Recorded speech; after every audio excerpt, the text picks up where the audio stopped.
तो बच्चों, कल के क्लास में हम लोगों ने एल्काइन और उसी के सदृश ईथर के कॉमन नेम को पढ़ा था और आपको यह बताया गया था कि जो कीटोन का कॉमन नेम होता है सेम उसी प्रकार का होता है।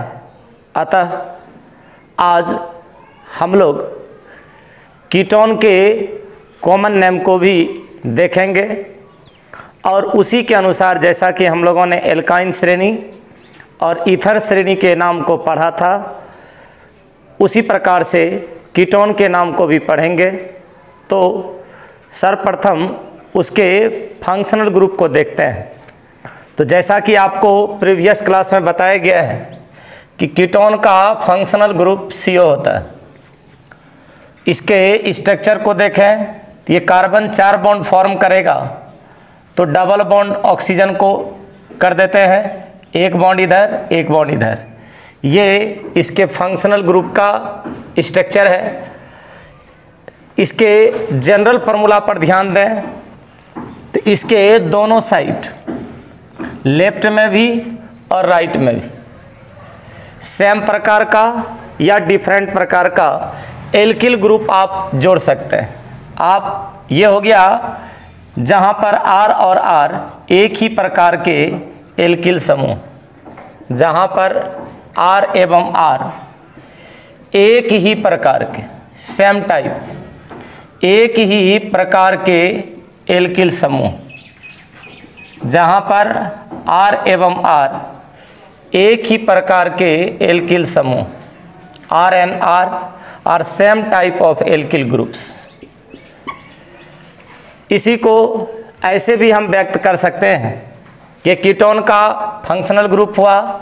यहाँ पर हम R और R अलग अलग प्रकार का भी ले सकते हैं। मान लीजिए कि यहाँ पर R डैश कर दिया तो यहाँ पर क्या हो गया कि जहाँ पर R एवं R डैश ये एक ही प्रकार के नहीं हुए, ये भिन्न भिन्न प्रकार के, ये भिन्न भिन्न प्रकार के एल्किल समूह।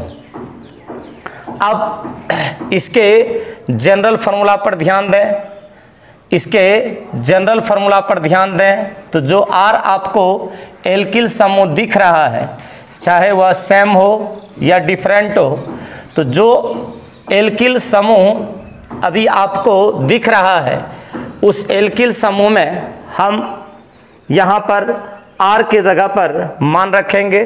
तो देखिए, एक R के जगह पर अगर हम इसके जनरल फार्मूला को रखते हैं तो CnH2n+1। यहाँ पर डिफरेंट भी करेंगे तो जनरल फार्मूला वही रह जाएगा CnH2n+1। तो हाइड्रोजन का संख्या दुगुना से एक ज़्यादा है। अब इसमें N के कुछ मान को रखते हैं। मान लीजिए कि जब N का मान यहाँ पर 1 रखते हैं, अब मान लीजिए कि यहाँ पर N का मान हम 2 रख देते हैं, तो जब एल्किल समूह भिन्न भिन्न प्रकार का रहेगा तो N का मान अलग अलग होगा। अभी यहाँ पर अगर N का मान 1 रखते हैं तो यहाँ पर 2 रखते हैं, तो देखिए क्या हो जाएगा। यहाँ पर कार्बन और हाइड्रोजन के बीच रिलेशन क्या होगा, तो कार्बन अगर 1 है तो हाइड्रोजन यहाँ पर 3 है। थोड़ा सा आगे बढ़े, यहाँ देखें तो यहाँ जाकर के क्या गौर करते हैं कि कार्बन अगर 2 रखते हैं तो हाइड्रोजन 5 होता है। थोड़ा सा रिलेशन मिलाते हैं, कुल कार्बन देखते हैं कितना है, टोटल कार्बन, कुल कार्बन परमाणु कितना है। तो कुल कार्बन परमाणु गिन लीजिए, टोटल कुल कार्बन परमाणु गिनते हैं तो 1 2 और यहाँ पर 2, तो कुल कार्बन परमाणु हो गया 4। और कुल हाइड्रोजन परमाणु अगर आप गिनते हैं तो कुल हाइड्रोजन परमाणु को भी गिन लीजिए। कुल हाइड्रोजन परमाणु हो गया यहाँ पर 3 और यहाँ पर 5, तो कुल हो गया 8। ऑक्सीजन कुल हमेशा एक ही रहेगा, तो कुल ऑक्सीजन परमाणु को भी अगर आप गौर से देखें तो कुल ऑक्सीजन परमाणु आपका हमेशा एक रहेगा। तो क्या हो गया रिलेशन, जितना कार्बन है हाइड्रोजन उसका दुगुना है। आप कभी भी कोई मान रख कर के चेक कर लें। आपने यहाँ पर 1 रखा, यहाँ 2 रखा, यहाँ और मान रख लीजिए, 2 रखिए, 3 रखिए, रिलेशन क्या आएगा? जितना कार्बन परमाणु है हाइड्रोजन उसका डबल रहेगा।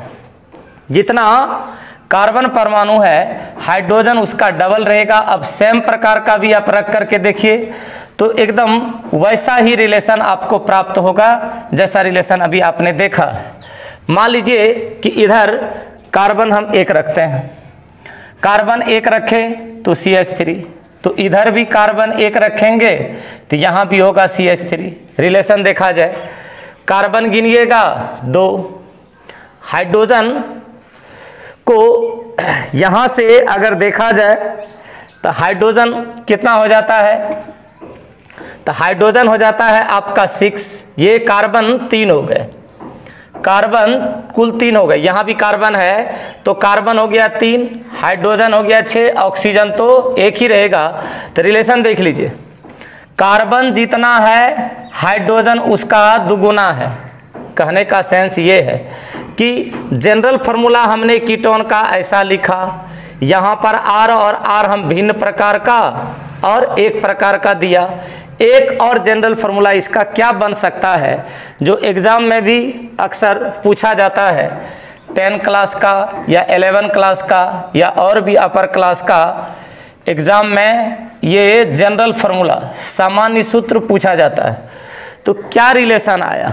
रिलेशन ये आया कि कार्बन हम जितना भी रखेंगे, ये कार्बन परमाणु की संख्या है, आप बहुत दिन से पढ़ रहे हैं, तो कार्बन यहाँ पर हम जितना भी रखेंगे, हाइड्रोजन अभी आपने चेक किया, अभी आपने निकाला, हाइड्रोजन उसका हो गया डबल, और हाइड्रोजन डबल हो जाता है और ऑक्सीजन हमेशा 1 रहता है। ये हो गया आपका कीटोन का जनरल फार्मूला। ये बिल्कुल अच्छी तरह से आप ब्रेन में रखेंगे कि ये एक पहचान हुआ कीटोन का कि जहाँ पर हाइड्रोजन का संख्या 2 रहेगा और 1 ऑक्सीजन रहेगा, कार्बन जितना रहेगा हाइड्रोजन दुगुना रहेगा और 1 ऑक्सीजन रहेगा। तो आप समझ लीजिए कि ये कीटोन समूह हुआ। अब इसके कॉमन नेम को पढ़ते हैं जैसा कि हमने कल पढ़ा है। जैसा आपने ईथर पढ़ा, जैसा आपने एल्काइन श्रेणी का नाम पढ़ा, हूबहू उसी प्रकार से कीटोन श्रेणी का भी नाम है, कोई अंतर नहीं है।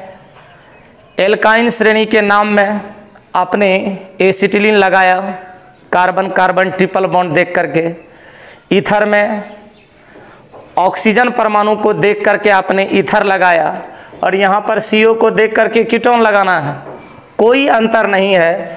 इसका मतलब है कि इसमें जब ये दोनों सेम प्रकार का रहेगा, जब इसमें दोनों एल्किल समूह एक प्रकार का रहेगा, तो इसका जब कॉमन नेम आप लिखिएगा, जब आप इसका सामान्य नाम लिखिएगा, जब कॉमन नेम लिखिएगा तो वही करना है, डाई लगा लेना है, डाई एल्किल कीटोन। जब सेम प्रकार का रहेगा तब, जैसा कि आपने ईथर और एल्काइन श्रेणी में पढ़ा है, डाई एल्किल कीटोन।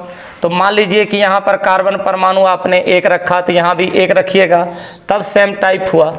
तो अगर मान लीजिए कि 1 इधर रखते हैं, 1 इधर भी रखते हैं, अभी कीटोन परमाणु के दोनों तरफ आप गौर से देखिए तो दोनों तरफ कार्बन परमाणु की संख्या 1, तो इसका क्या नाम हो जाएगा? इसका नाम हो जाएगा डाई मैथिल कीटोन। इसका क्या नाम हो जाएगा? Dimethyl ketone. इसी प्रकार से यहाँ पर कार्बन परमाणु की संख्या आप अपने इच्छा के अनुसार 2 रखिएगा तो डाई एथिल, 3 रखिएगा डाई प्रोपिल, 4 रखिएगा डाई ब्यूटिल। इस प्रकार से आप नाम लिख सकते हैं। डिफरेंट अगर रहेगा तो कल के क्लास में भी आपको बताया गया था कि अगर दोनों तरफ भिन्न भिन्न प्रकार के एल्किल समूह रहते हैं तो आपको क्या करना है? वर्णमाला क्रम में लिखना है। तब आपको अल्फाबेटिकली ऑर्डर में लिखना है, वर्णमाला क्रम में लिखना है। ABCD में जो अक्षर पहले आएगा उसको पहले लिखना है। इसका कहने का सेंस ये है कि उसको अल्फ़ाबेटिकली ऑर्डर में लिखना है, उसको वर्णमाला क्रम में लिखना है। जो ABCD में पहले आएगा उसको पहले लिखना है, जो बाद में आएगा उसको बाद में लिखना है। तो मान रख करके चेक करते हैं। अगर मान लीजिए कि यहाँ पर कार्बन परमाणु की संख्या हम 1 रखते हैं, तो 1 रखे तो यहाँ आ गया CH3। और इसी प्रकार से अगर कार्बन परमाणु की संख्या यहाँ पर 1 तो रखेंगे नहीं, अलग अलग प्रकार का है, तो यहाँ पर कार्बन परमाणु की संख्या कुछ अलग होगी। तो कार्बन परमाणु की संख्या मान लीजिए यहाँ पर 2 रखते हैं, तो यहाँ आ जाएगा C2H5। तो अब देखिए कार्बन परमाणु 1 है, एल्किल समूह है, तो कार्बन परमाणु 1 है तो इसका नाम हो गया मेथिल, इसका नाम हो गया एथिल। तो एथिल आपका शुरू होता है ई से और ये आपका है मेथिल। तो मेथिल जो है आपका शुरू हुआ M से। तो अल्फ़ाबेटिकली ऑर्डर में पहले कौन आएगा, पहले E आएगा या पहले M आएगा? तो अल्फ़ाबेटिकली ऑर्डर में पहले E आता है, इसलिए नाम लिखने के क्रम में क्या करेंगे, अल्फ़ाबेटिकली ऑर्डर का प्रयोग करेंगे। तो पहले नाम आ जाएगा एथिल, ये हो गया एथिल, फिर आएगा मेथिल, तो हो गया मेथिल। और CO है, समझ लीजिए यहीं पर कार्बन कार्बन ट्रिपल बॉन्ड, तो यहाँ पर एसिटिलीन, यहाँ पर रहता था O ईथर, है CO कीटोन। मतलब तीनों नाम जो है कोई अंतर नहीं है, बिल्कुल एक ही प्रकार का, बिल्कुल सेम टाइप का है। और अगर आप आगे बढ़ते हैं, मान लीजिए कि यहाँ पर आप कार्बन परमाणु का संख्या 2 रखते हैं, 2 रखिए, तो यहाँ पर हाइड्रोजन जो आपका है वो हो जाएगा 5। कार्बन परमाणु यहाँ पर चेंज कर लीजिए। अगर मान लीजिए कि कार्बन परमाणु का संख्या यहाँ पर आप 3 रखते हैं, तो 3 रखिएगा तो यहाँ पर हो जाएगा 7, यहाँ पर हो जाएगा 7। तो नाम क्या क्या हो जाएगा? अब अगर कार्बन परमाणु की संख्या 2 है तो नाम हो जाएगा एथिल। कार्बन परमाणु की संख्या यहाँ पर अगर 2 है तो इसका नाम हो गया एथिल। और कार्बन परमाणु की संख्या यहाँ पर 3 है तो नाम हो गया इसका प्रोपिल। कार्बन परमाणु की संख्या अगर यहाँ पर 3 है तो इसका नाम हो गया प्रोपिल। अब आप खुद अनुमान लगा सकते हैं कि अल्फ़ाबेटिकली ऑर्डर में पहले कौन आएगा, पहले कौन आएगा। तो ये हो गया E, ये हो गया P।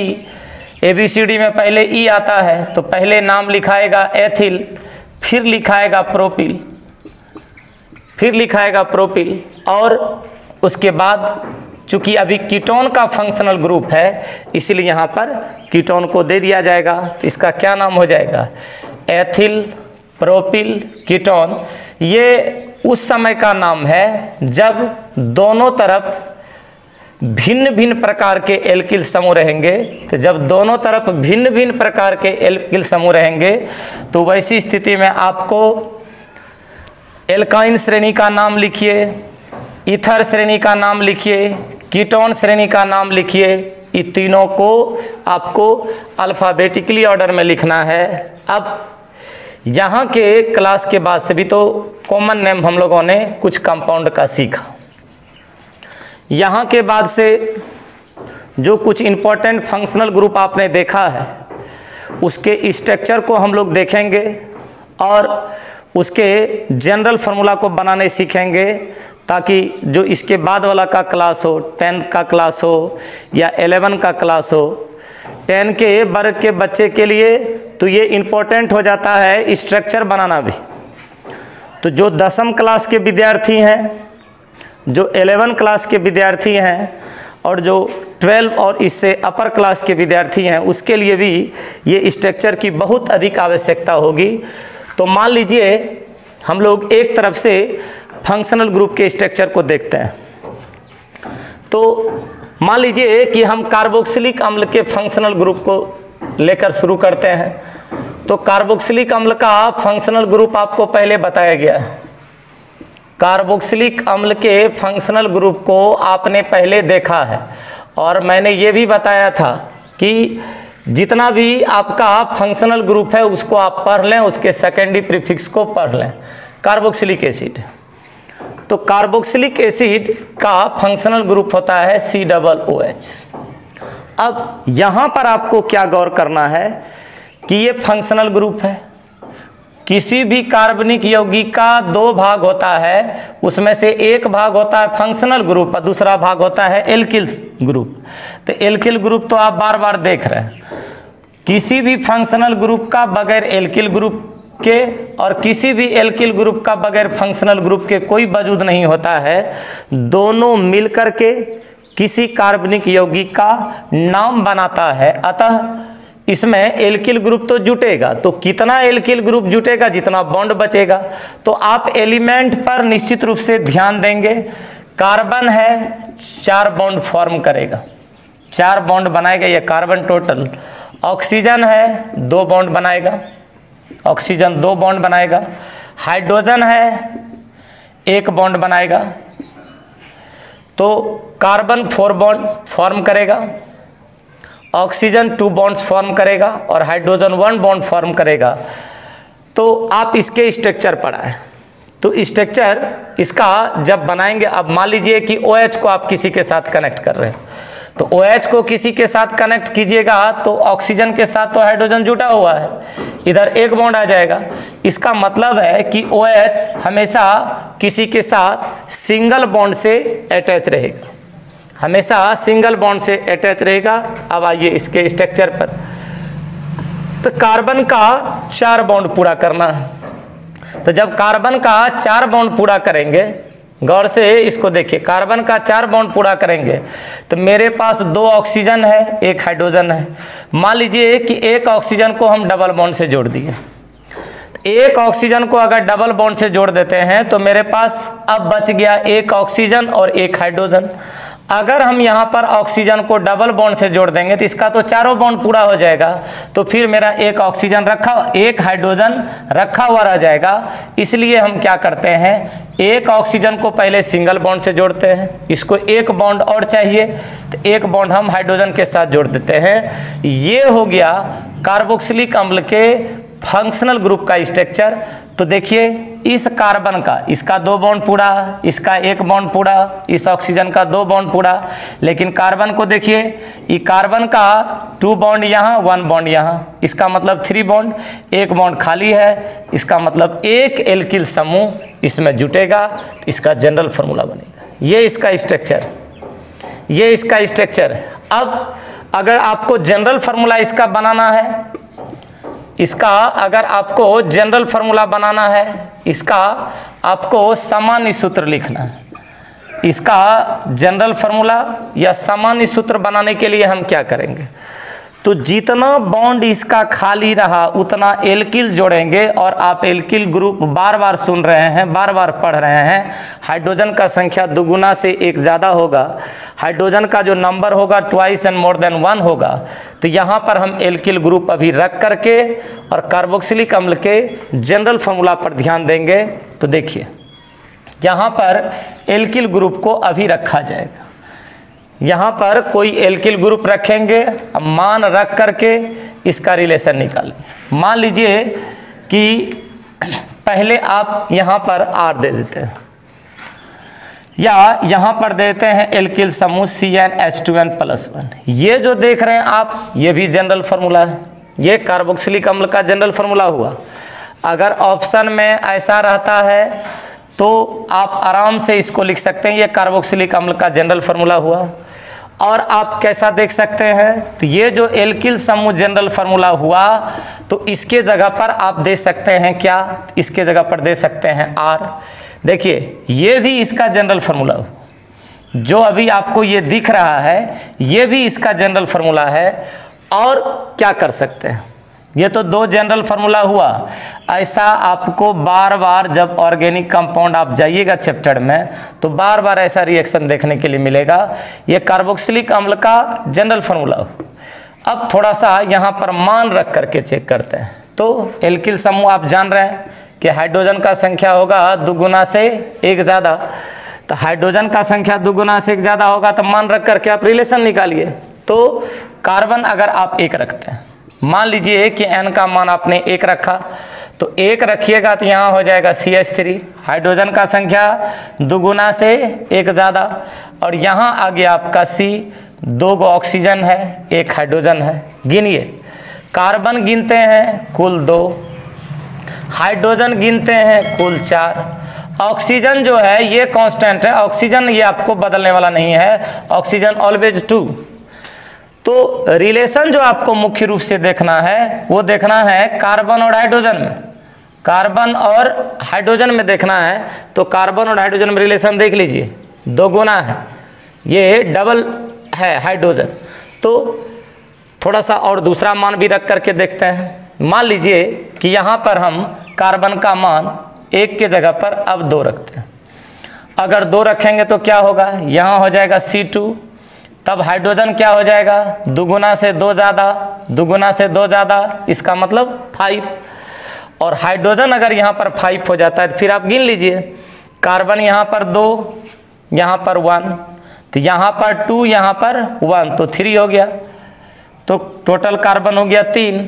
हाइड्रोजन गिन लीजिए, यहाँ पर 5, यहाँ पर 1, इसका मतलब 6, हाइड्रोजन हो गया 6। फिर देखिए वही रिलेशन कि जितना कार्बन रहता है हाइड्रोजन उसका दुगुना, हाइड्रोजन उसका दुगुना है।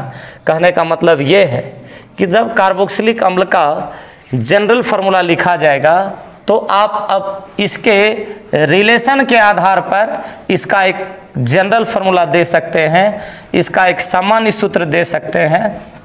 और वो सूत्र क्या होगा कि हाइड्रोजन डबल आ रहा है, कार्बन आप जितना रखते हैं, कार्बन आप जितना रख लीजिए, हाइड्रोजन अभी आपने चेक किया कि उसका दुगुना है, उसका ट्वाइस है। और ऑक्सीजन हमेशा 2 आता है, ऑक्सीजन हमेशा 2 आता है। तो ये जो आपको दिख रहा है इस प्रकार का ऑप्शन में अगर रहता है तो ये हो गया आपका कार्बोक्सिलिक अम्ल का, कार्बोक्सिलिक अम्ल का ये जनरल फार्मूला। इसी प्रकार से आप अपने घर पर भी फंक्शनल ग्रुप का स्ट्रक्चर बना करके आप उसके जनरल फार्मूला को लिखने का निश्चित रूप से कोशिश कीजिए। आप निश्चित रूप से इसका जनरल फार्मूला लिख पाइएगा ताकि परीक्षा में आप ऑब्जेक्टिव प्रश्न को आसानी से बना सकें। मान लीजिए कि हमको सल्फोनिक, ये कार्बोक्सिलिक अम्ल का फंक्शनल ग्रुप और स्ट्रक्चर था और जनरल फार्मूला था। इसी प्रकार से और लीजिए, मान लीजिए कि हमको लेना है सल्फोनिक अम्ल का, हमको सूत्र बनाना है सल्फोनिक अम्ल का, हमको सूत्र बनाना है सल्फोनिक एसिड का। सल्फोनिक एसिड के लिए हम क्या करें, तो पहले इसके फंक्शनल ग्रुप पढ़ जाए। आपको फंक्शनल ग्रुप पहले ही लिखा दिया गया है, बता दिया गया है। तो सल्फोनिक अम्ल का फंक्शनल ग्रुप क्या होता है, SO3H। अब आपको ये पता है, अभी तुरंत बताया गया कि ऑक्सीजन 2 बॉन्ड फॉर्म करेगा, हाइड्रोजन 1 बॉन्ड फॉर्म करेगा। अगर ऑक्सीजन के साथ हाइड्रोजन जोड़िएगा तो OH ये 1 बॉन्ड फॉर्म करेगा, तो रह गया सल्फर। तो आपको पता है कि सल्फर P ब्लॉक का तत्व है और P ब्लॉक का जो तत्व होता है उसका अधिकतम ऑक्सीकरण संख्या का सूत्र होता है संयोजी इलेक्ट्रॉन की संख्या। तो सल्फर ग्रुप 16 का तत्व है, ये सब प्रीवियस क्लास में पढ़े हैं। तो सल्फर ग्रुप 16 का तत्व है तो इसका संयोजी इलेक्ट्रॉन 6 है, तो ये मैक्सिमम 6 बॉन्ड फॉर्म कर सकता है। इसका ON अधिकतम 6 हो सकता है, 6 बॉन्ड फॉर्म कर सकता है ये। अब चलते हैं हम इसके स्ट्रक्चर पर। ये हो गया सल्फोनिक अम्ल का फंक्शनल ग्रुप। तो स्ट्रक्चर, अब देखिए सल्फोनिक अम्ल के स्ट्रक्चर को हम कैसे देख सकते हैं। ले लीजिए सल्फर, सल्फर ले लिए। अब अगर ये सल्फर 1 बॉन्ड ये डबल कर लेता है ऑक्सीजन के साथ, तो अगर ये डबल कर लेता है ऑक्सीजन के साथ तो ऑक्सीजन का तो 2 बॉन्ड पूरा, देख लीजिए ऑक्सीजन 2 बॉन्ड ही फॉर्म करेगा ऑक्टेट कंप्लीट करने के लिए। तो ऑक्सीजन 2 बॉन्ड पूरा कर लिया। अब रह गया आपके पास अभी भी 3 ऑक्सीजन था, नंबर ऑफ ऑक्सीजन एटम यहाँ पर 3 है। तो आपने 1 ऑक्सीजन लिया, अभी भी आपके पास 2 ऑक्सीजन और 1 हाइड्रोजन है।